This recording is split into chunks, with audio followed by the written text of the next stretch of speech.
ગાંધીનગરના gift city ખાતે India aircraft leasing financing summit 2.0નું આયોજન કરવામાં આવ્યું, જેમાં મુખ્યમંત્રી ભૂપેન્દ્ર પટેલ અને કેન્દ્રીય મંત્રીની વિશેષ ઉપસ્થિતિ રહી હતી.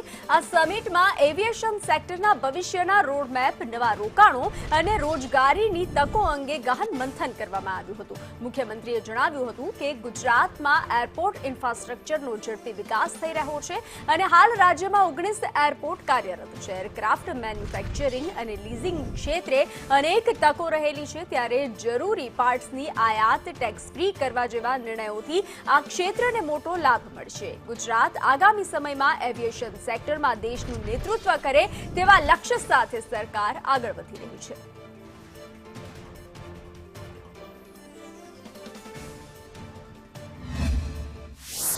केंद्रीय बजट में प्रधानमंत्री के मेक इन इंडिया के मंत्र को साकार करने के लिए एयरक्राफ्ट मैन्युफैक्चरिंग में बेसिक कस्टम ड्यूटी माफ करने की भी घोषणा की गई है.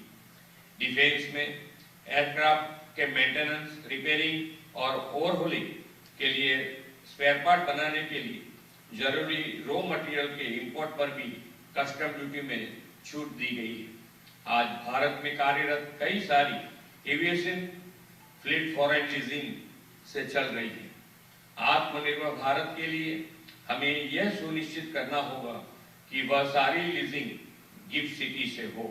हमने गिफ्ट सिटी में IFSCA के माध्यम से यूनिफाइड रेगुलेटरी की व्यवस्था की है, ताकि एयरक्राफ्ट लीजिंग कंपनी को ईज ऑफ डूइंग बिजनेस की सरलता मिले.